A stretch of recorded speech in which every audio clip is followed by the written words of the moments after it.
Salut à tous, c'est Nash. J'ai un immense plaisir de vous retrouver dans la quatrième partie de notre TP sur la réalisation d'un site e-commerce sur Symfony 7.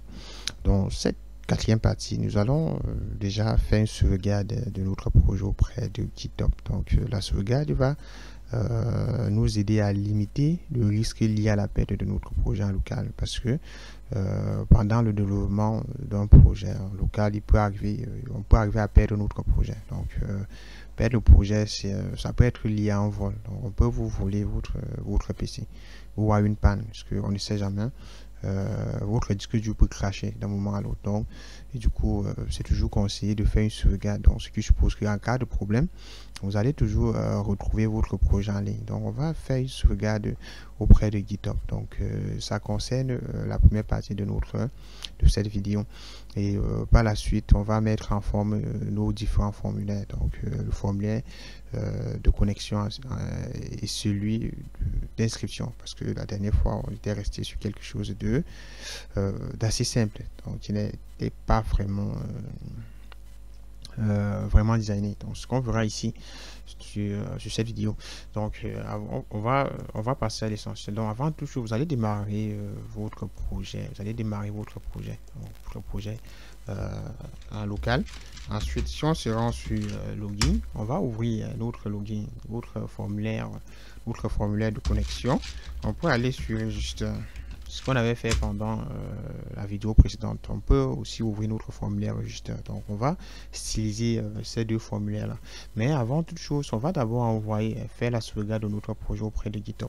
Avant la sauvegarde, vous allez utiliser la commande Git. Git va seulement nous aider à versionner notre application. Donc, à pouvoir créer plusieurs versions de notre application. Et avec Git, ça va aussi nous permettre de faire une sauvegarde de notre projet auprès de GitHub. Donc, c'est pour ça que avant le début de la formation, je disais que avoir des compétences sur Git était nécessaire. Donc, pendant cette formation, je ne dois pas entrer dans les détails pour ce qui concerne Git, mais pour ceux qui veulent avoir beaucoup plus d'infos concernant Git, je vous conseille d'aller trouver une formation sur Git, parce que c'est vraiment nécessaire donc, de maîtriser cela. Mais ici, on va juste utiliser quelques commandes qui vont nous aider à faire des sauvegardes de notre projet. Donc, si on utilise la commande git status et que j'exécute chez vous, parce que je venais de faire, parce que bon, j'avais déjà fait un git commit. Donc, j'avais fait un commit. Donc, si vous allez taper cette commande, vous aurez les différents fichiers qui ont été modifiés. Donc, par exemple, voilà, on a ajouté ainsi de suite. Donc, vous aurez un certain nombre de fichiers qui seront modifiés. Donc, après cela, vous allez taper la commande git add-a. Git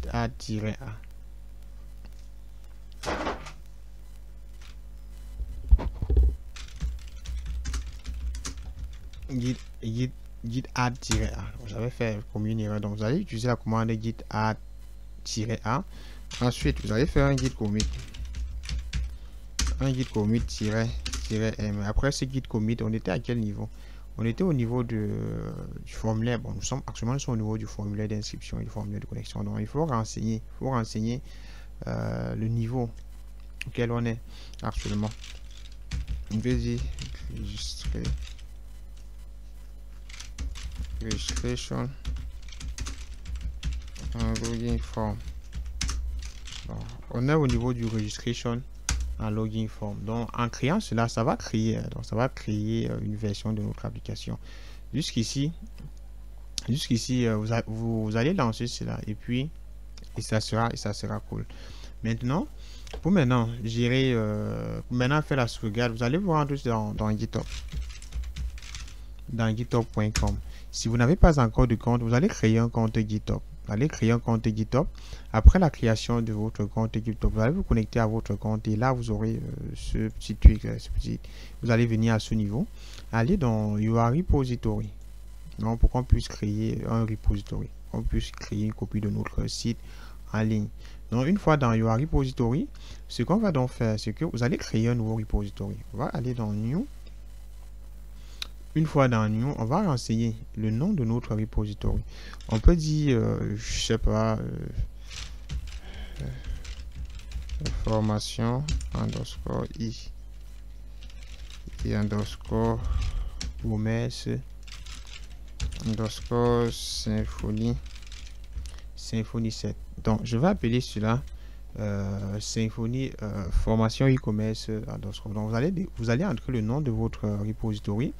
Par la suite, je vais sélectionner private, donc private pour que cela soit privé. Donc les utilisateurs externes ne pourront pas accéder à ce projet-là. Donc seul moi, je serai le seul qui va pouvoir accéder à ce projet-là. Alors que si vous cochez sur public, tout le monde aura accès à cela. Donc comme je souhaite garder le code source pour moi tout seul, je peux cliquer sur privé. Et quand c'est en privé, vous pouvez par la suite ajouter des collaborateurs donc, à votre projet. Donc c'est pour le cas où vous avez un projet de groupe que vous souhaitez travailler, vous allez ajouter des collaborateurs, des gars avec qui vous allez travailler. Donc je vais laisser le fichier add readme. Donc ensuite je clique sur créer le repository. Jusqu'ici on a notre repository qui a été créé. Donc ici donc, on peut donc pusher, on peut donc envoyer notre projet sur ce repository là. Ici déjà on va envoyer à partir de cette section parce qu'on a déjà un projet qui existe déjà. Quand vous faites la sauvegarde, donc ici c'est dans le cas où on veut créer un nouveau repository qui est disons qui est vide, donc qui est vide. Mais comme on a déjà un repository, on a déjà un projet local, on va utiliser cette deuxième section. On va d'abord faire un guide remote add origin. Donc ça va permettre déjà de lier notre projet qui est en local à notre repository qui est en ligne. Bon, ici on dit il y a déjà chez vous, ça va bien fonctionner. Ici on dit il y a déjà un remote add origin qui existe parce que j'avais fait une sauvegarde voilà, pour un tutoriel, donc j'avais fait une sauvegarde pour éviter de perdre le projet. Donc je vais d'abord supprimer cela. Mais chez vous, vous n'aurez pas d'erreur, donc vous n'allez pas taper cette commande ci.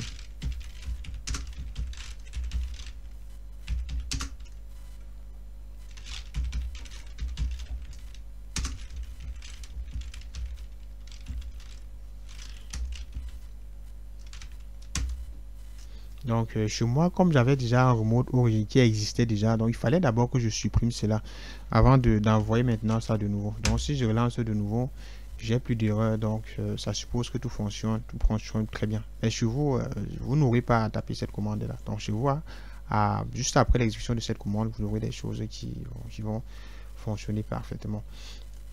Donc ici c'est bon. On va donc créer une nouvelle branche. Donc vous allez créer une branche sur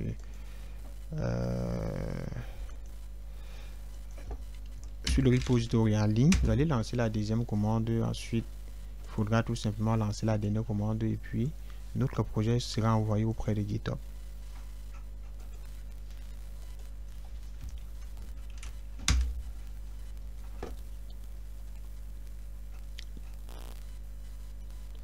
Ok, donc ici déjà ce que vous allez faire, c'est que en exécutant cette commande, si vous n'êtes pas connecté sur disons sur vous aurez une fenêtre qui va s'ouvrir, donc il va vous demander de disons de vous connecter à votre compte GitHub. Donc c'est pour des problèmes de sécurité.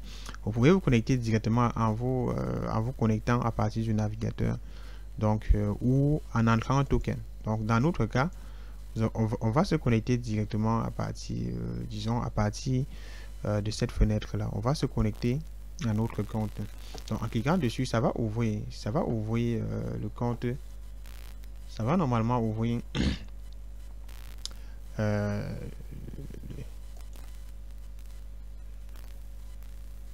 ok, donc là c'est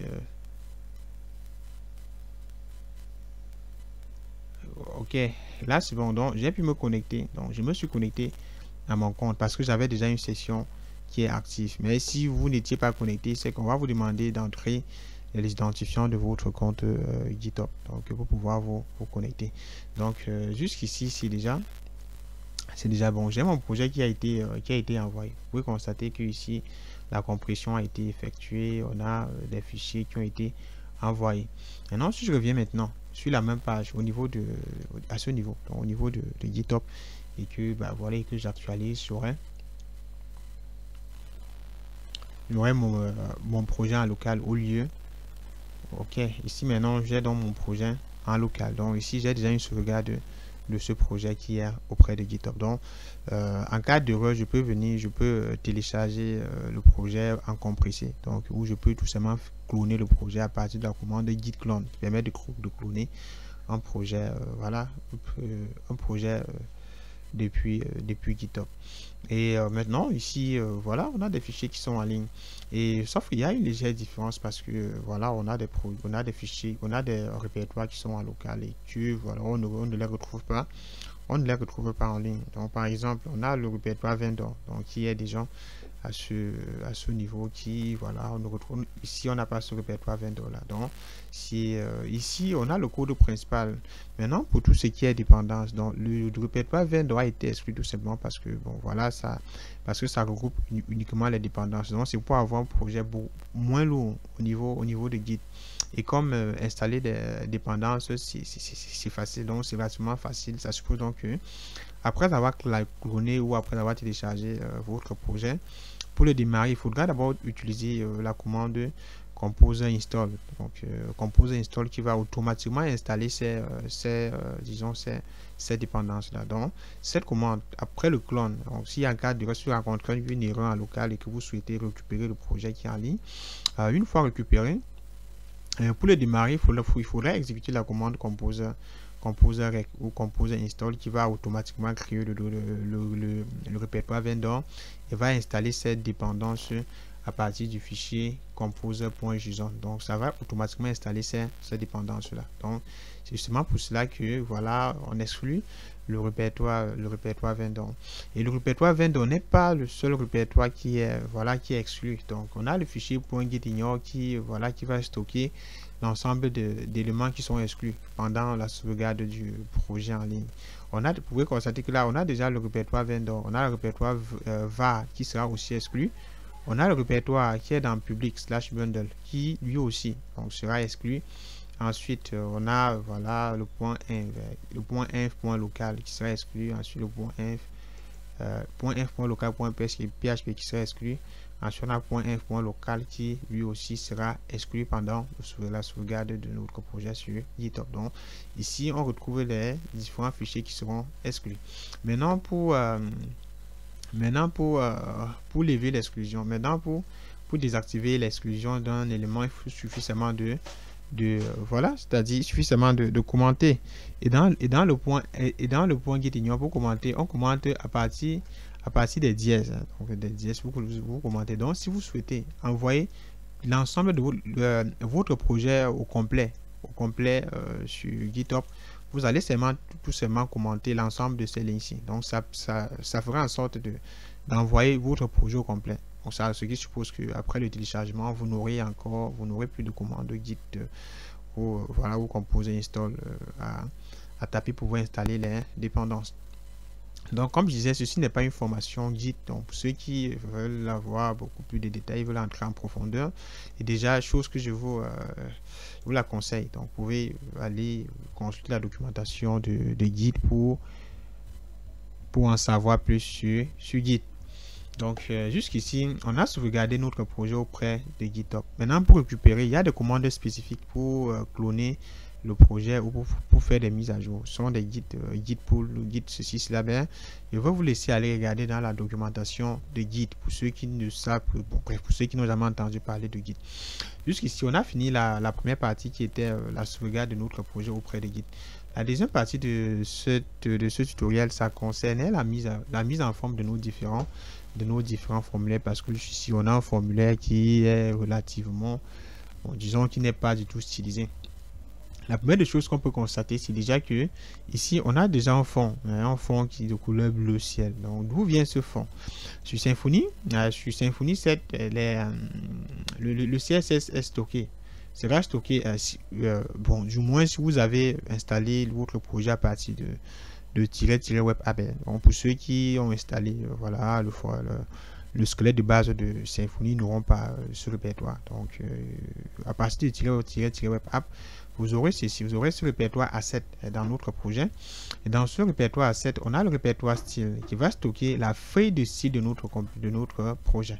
Dans style, on a le fichier app.css. Donc ici, on peut déjà constater, on peut déjà voir ce qui est directement appliqué donc à notre fond. On a background color qui est sky blue. Donc si on tente de commenter cette ligne et qu'on revient au niveau de notre application là, voilà, et qu'on actualise, vous pouvez constater que là on a supprimé automatiquement ce fond là. Donc notre feuille de style donc sera stockée dans le fichier app.css. donc c'est à ce niveau que nous allons écrire tout le style, tout le CSS de notre application. Et pour ce qui est de la partie JS, le JS écrit à partir du fichier app.js. donc après cette ligne, vous écrivez votre code JS. Maintenant, je vais me rendre au niveau de notre, disons, de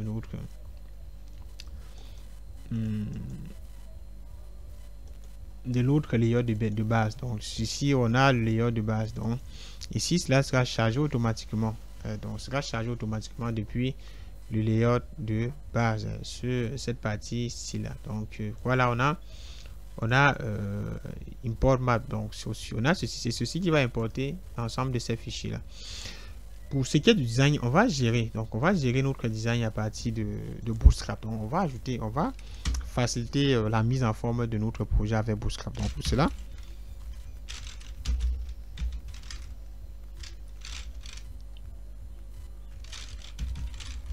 allez vous rendre dans Bootstrap. On va se rendre dans getbootstrap.org. Donc dans Bootstrap, une fois à l'intérieur, on va lier Bootstrap à notre projet. Vous allez descendre à ce niveau. On va l'ajouter ou on peut le télécharger. Donc on va l'ajouter en copiant. Donc en copiant cette URL et en venant là. Pourquoi ne pas copier? Pourquoi ne pas télécharger une fois? On peut télécharger. Si je viens là, attendez, on va télécharger Bootstrap. Donc on va télécharger tout simplement à partir de cette ligne. Vous allez récupérer. Bref, attendez, je vais revenir là au niveau de mon éditeur pour que ça soit beaucoup plus clair pour vous. Je vais venir là. Vous pouvez ajouter Bootstrap. Donc à partir d'ici, à partir du lien CDN. Donc en faisant ceci, on va ajouter. Si je fais ceci, si j'enregistre et que je reviens là et que j'actualise de nouveau, on aura une mise en forme déjà basique. Donc on a ceci. Si on va maintenant dans login, allez voir qu'on aura une légère mise en forme sur nos formulaires. Donc on a notre formulaire d'inscription qui récupère l'email et le password, bref, qui a pris de forme contrôle. Donc moi la plupart du temps je préfère la plupart du temps l'ajouter directement à mon projet. Donc je l'ouvre dans une nouvelle fenêtre, voilà, que voici. Et puis bon voilà, je récupère le contenu avec ceci. Donc je récupère seulement ce lien ici. Donc je tape dans le navigateur, je récupère le code de ce lien parce que c'est en fait ce code là qui est chargé. Ensuite je m'en vais dans mon répertoire. Donc je lis directement à partir du répertoire public parce que les images, le CSS, les fichiers JS sont vos propres seront stockés dans le répertoire public. Donc dans public, je veux créer un répertoire. Je veux créer un répertoire du nom asset. Dans ce répertoire asset, je veux créer le répertoire, disons CSS. Dans CSS, je vais donc créer mon fichier boot.css. Donc je crée le fichier bootstrap.css et dans ce fichier bootstrap.css, je colle l'ensemble de ce code Bootstrap. Donc je vais coller tout ceci ici. Ensuite, j'enregistre et je reviens au niveau de mon, disons, de mon base.html.css. Au lieu au lieu de l'inclure directement à partir du CDN, donc je le charge depuis le local. Donc, et vous savez, à partir de la balise link rel, ensuite on a style sheet, ensuite on a href, ensuite on a href, on aura asset. Bon, on a déjà une fonction tweak qui permet de charger les assets, qui permet en fait de charger les fichiers CSS et JS. Donc qui est la fonction asset. Allez entrer en asset, dans asset on aura asset. Donc on va se rendre dans ce répertoire, on a asset, ensuite slash CSS, ensuite slash CSS, ensuite on a slash bootstrap.css.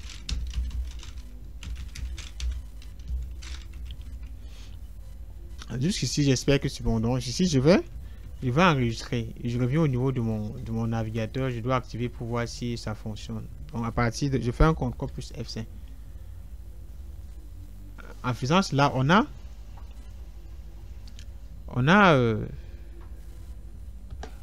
le même comportement. Donc ça suppose bien que voilà que mon CSS a bel et bien été importé.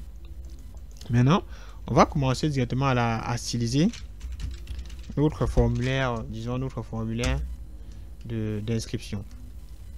Premièrement, on va se rendre dans le fichier login, dans template. On avait le répertoire security qui stockait la partie graphique de notre formulaire, de connexion. À ça, on va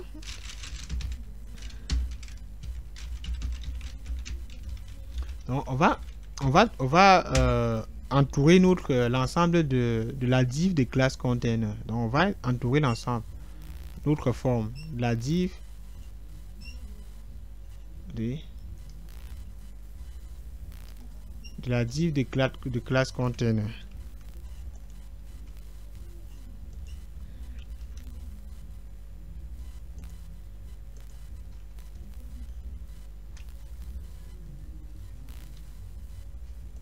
Ensuite, on va essayer d'indenter, question d'avoir un code beaucoup plus propre.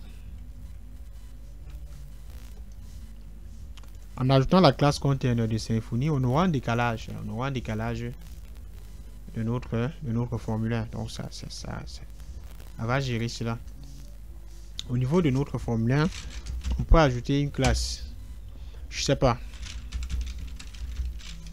Login-form. On peut ajouter une classe, par exemple la classe login-form, et on essaye de styliser ça. Je vais récupérer cette classe et ensuite je reviens dans mon fichier app.css. Je renvoie cette classe. Par exemple, on peut ajouter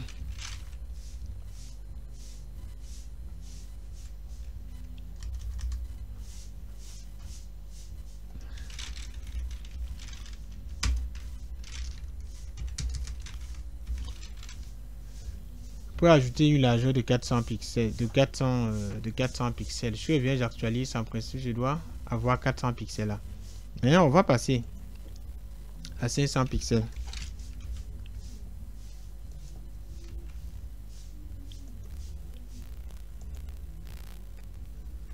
Ici, c'est bon.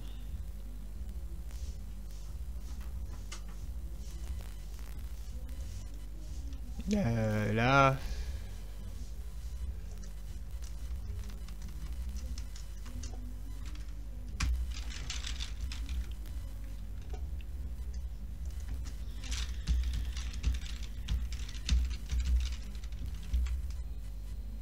On va ajouter à ça une classe btm-block.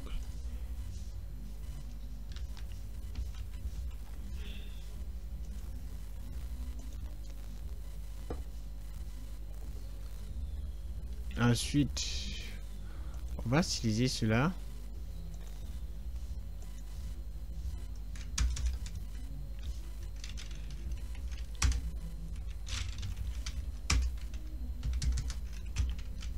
Donc c'est ainsi que vous allez ajouter, mettre en forme votre code, votre course de base de Symfony. Donc le but de cette vidéo était déjà de vous montrer à quel niveau on pouvait faire la mise en forme, donc la mise en forme de notre page. Et voilà, et comment sauvegarder notre projet auprès de GitHub. Jusqu'ici c'est bon. Donc on a ceci. Ensuite, on va aussi utiliser. On va revenir là dans container, je sais pas. On peut ajouter une nouvelle classe.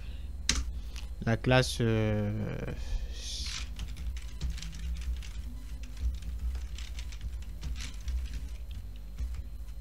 on peut ajouter la classe security form. Donc à cette classe, on peut aussi directement appliquer du CSS.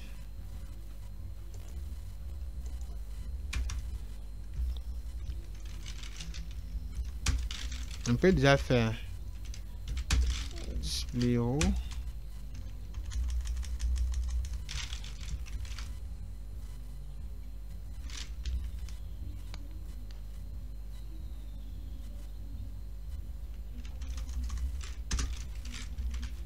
Display flex.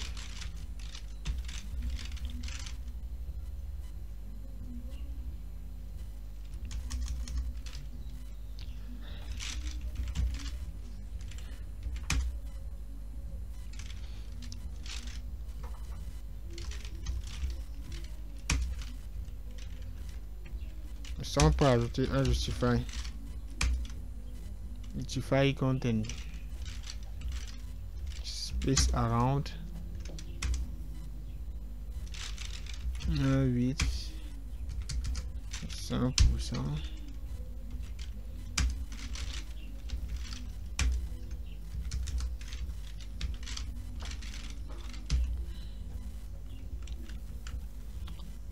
J'enregistre les deux, ensuite je reviens là, que j'actualise. Ok, ici c'est bon. Donc on a déjà notre formulaire qui voilà qui est bien positionné. Donc ce que j'ai fait, ça s'est permis donc, au niveau du CSS déjà de centrer notre formulaire au centre de notre page. Mais vous pouvez aussi l'écarter, donc l'envoyer juste en haut, parce que vous avez ces propriétés CSS. Donc vous allez, bon, ceci n'est pas un tutoriel CSS, mais pour avoir beaucoup de détails, vous allez aller tout simplement au niveau du CSS. Vous avez la propriété du display flex qui permet de rendre le contenu flexible à ligne thème, justify comme thème space around, déjà la largeur. Donc la largeur. Et donc ici pour faire cela, on a utilisé les flexbox. Donc le flexbox qui permet de positionner les éléments enfin à partir de l'élément parent. Donc pourquoi on a appliqué directement ceci au niveau disons au niveau de la div parente. Donc alors que ceci c'est la div enfant. Donc voilà, c'est bon. Jusqu'ici, on peut dire donc on peut dire qu'on a stylisé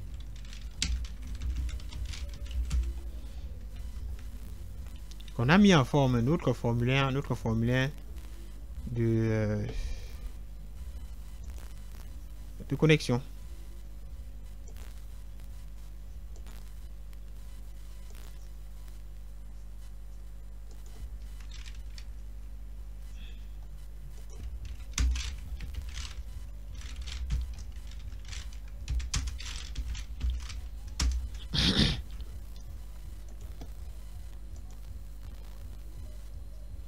Ok, jusqu'ici c'est bon. Donc maintenant, comment on a fini pour ce qui on a fini pour le formulaire de connexion. Donc, on va aussi passer à la mise en forme de notre formulaire d'inscription. Je vais aller dans registre. Une fois dans registre, je vais juste ajouter. On va toujours exploiter les mêmes classes. Donc, ça permettra d'hériter automatiquement de cela parce que cela est importé depuis le layout de base. Donc je me rends maintenant dans registration form, une fois dans registration form. Ici je vais aussi entourer cela de ma div de classe. Non.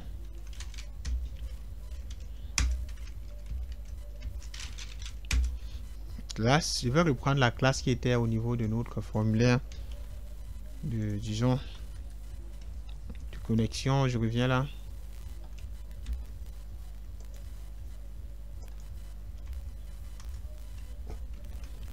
J'enregistre et puis bah, voilà, j'actualise.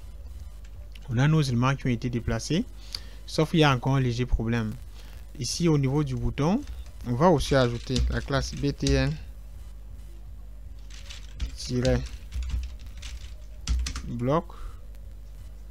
voilà, c'est la classe.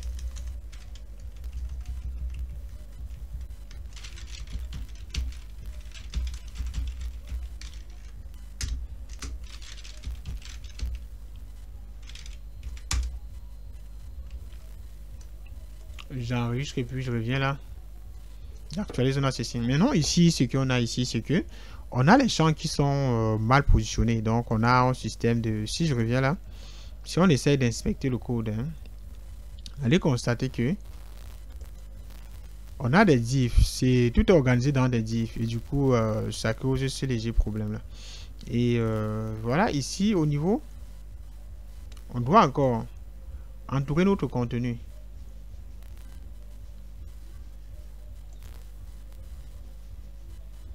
De la classe login form, parce que c'est cela qui va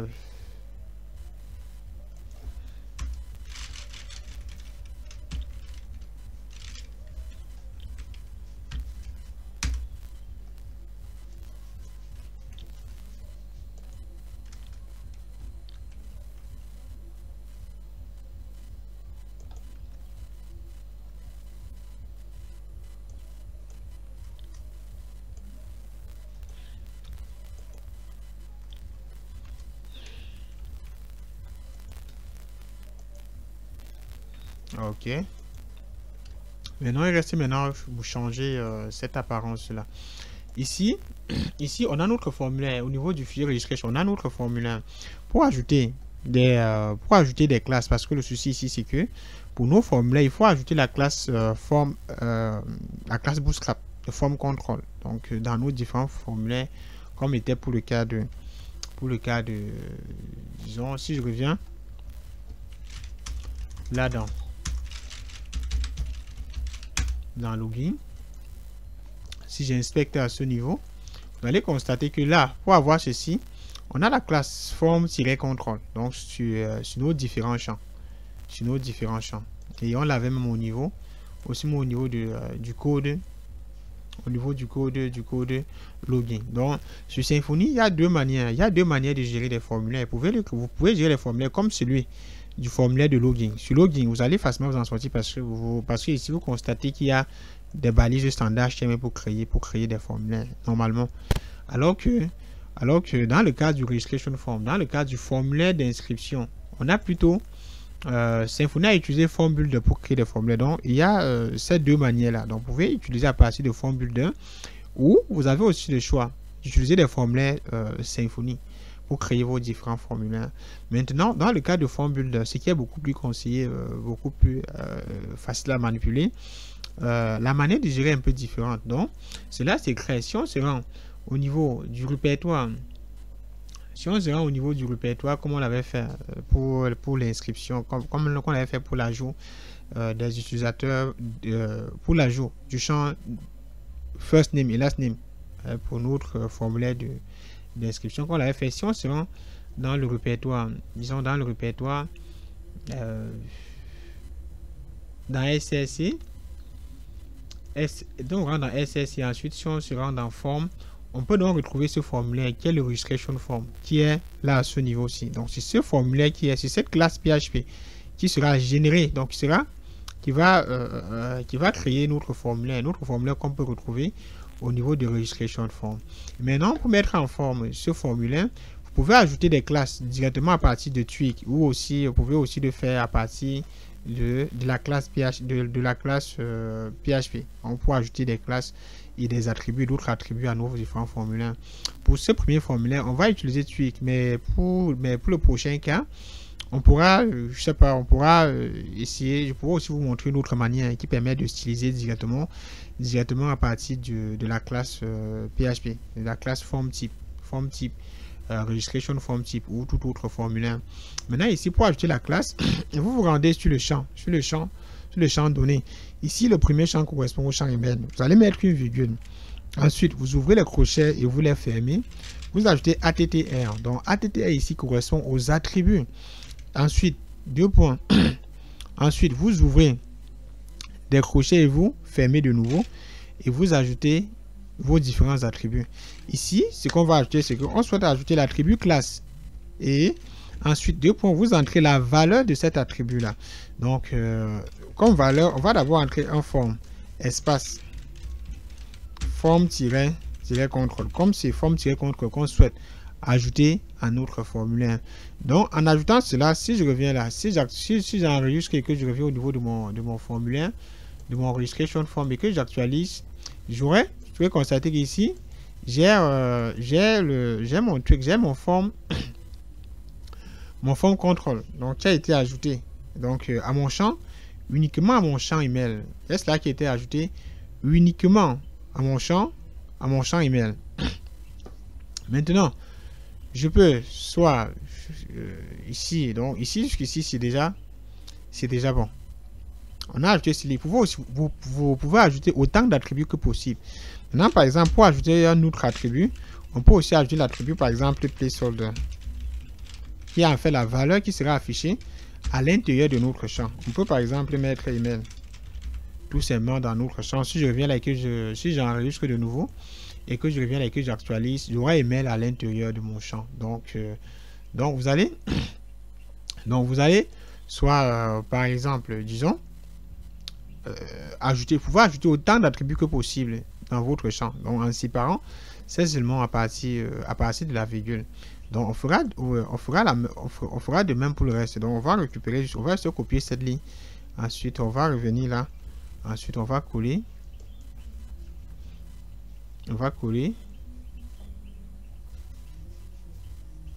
Ici. Maintenant ici, ce qu'on va faire ici, c'est que on va supprimer cela. On va récupérer le label. Ceci, c'est aussi une manière d'insérer le label. Donc, on peut récupérer, on va supprimer ceci pour remplacer cela par ceci. Ce qui fera qu'on aura forme contrôle partout. Ici, on aura, par exemple, on va faire des modifications. On aura le nom. Ensuite, on aura le prénom. Ici, on aura le mot de passe. Je fais ceci, j'enregistre. Si je reviens là de nouveau, si j'actualise, j'ai une erreur, dit que ceci n'a pas été fermé. Donc, au niveau de la ligne 19, donc faites attention de peur de créer des erreurs.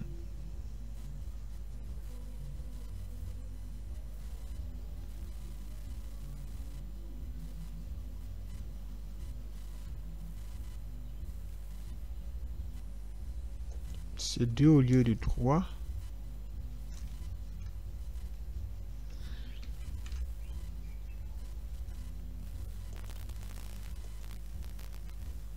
Ok, bon, jusqu'ici c'est bien. Jusqu'ici c'est fonctionnel. Maintenant, comme on a ajouté les placeholders, donc on peut supprimer, donc on peut retirer directement ce qui est en haut parce que ceci est déjà suffisant. Sur Symfony offre. Symfony donne deux fonctions pour pouvoir afficher des formulaires. Vous avez le form row, donc qui affiche le formulaire avec le label, donc avec le label comme vous voyez là, donc email, first name, last name et ça. Et le label est généré. À partir des noms des champs. Donc si me rend par exemple dans registration form type, on a là email, donc ensuite on a first name. Ça va essayer de séparer ceci. Donc comme on a l'annotation camel case, ici c'est que ça sépare à partir de la majuscule, ce qui donne first name, last name, plain password et tout le reste. C'est pourquoi au niveau du formulaire on a ceci. Donc Symfony va récupérer cela automatiquement. Vous avez donc deux fonctions qui permettent déjà de pouvoir afficher les champs d'un formulaire.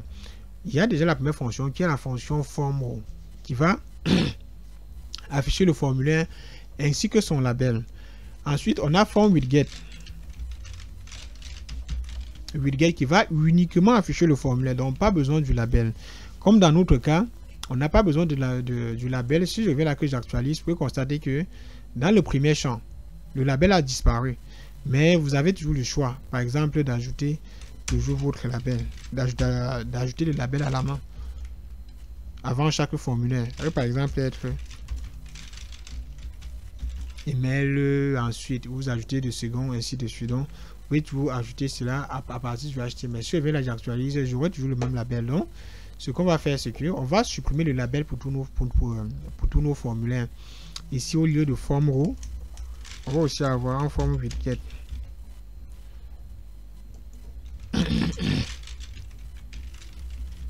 Un form widget.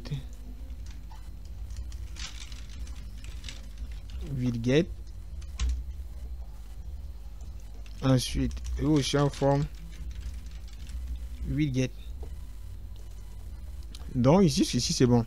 Par la suite, on verra comment créer des formulaires, comment créer nos propres formulaires sur Symfony. Donc, si vous êtes perdu, ne vous inquiétez pas. On va maintenant ici, on a ceci. Donc pour ceci, on va aller avec un form.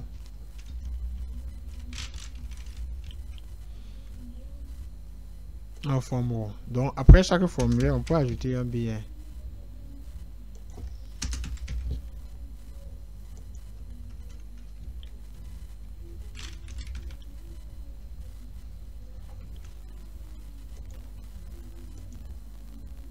Ok, juste ici c'est bon. Donc je pense que ceci, on va arrêter. Donc, on va arrêter ici pour cette vidéo. On va remplacer ceci par inscription. Si je viens là, j'enregistre. Je viens là, j'actualise, on aura inscription.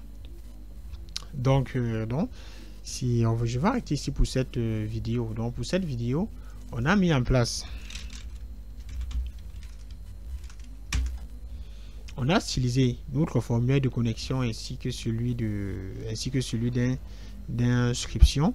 Et en résumé, on a sauvegardé. Donc, en résumé, pour faire le résumé ici, c'est que quand vous travaillez, généralement, c'est conseillé de faire la sauvegarde. Donc, sauvegarder votre projet auprès de GitHub. Donc, au fur et à mesure de l'évolution du projet, on va faire des git push. Et des git, on fera des commits et des git push. Donc, ce qui va nous permettre déjà d'envoyer ce qui a été fait en ligne. Donc, on peut même déjà sauvegarder cela. On va déjà sauvegarder cette copie. On va déjà sauvegarder à partir d'ici. Donc, si on tape de nouveau la commande git status, ici, vous pouvez constater à partir du moment qu'on a le fichier asset.css aussi qui a été modifié. On a aussi celui-ci qui a été modifié. Donc, le base.html.8 qui a aussi été ajouté, modifié autant pour moi. Ensuite, on a ceci qui a été modifié, de même que celui-ci. Donc, on va donc faire un git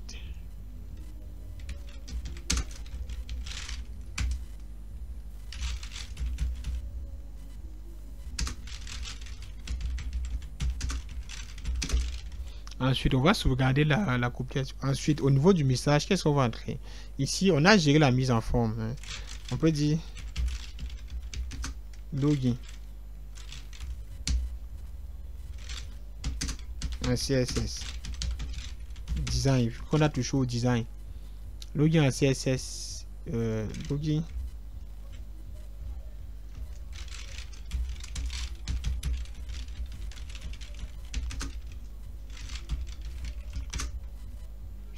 from CSS design. Ok, et puis on peut donc faire un git. La commande git push va permettre d'envoyer des modifications qui ont été faites dans le local directement dans notre repository. Donc après ceci c'est déjà bien. Donc jusqu'ici on a la mise à jour qui a été faite au niveau de GitHub. Donc si je reviens maintenant au niveau de mon compte, au niveau de mon projet, si j'actualise,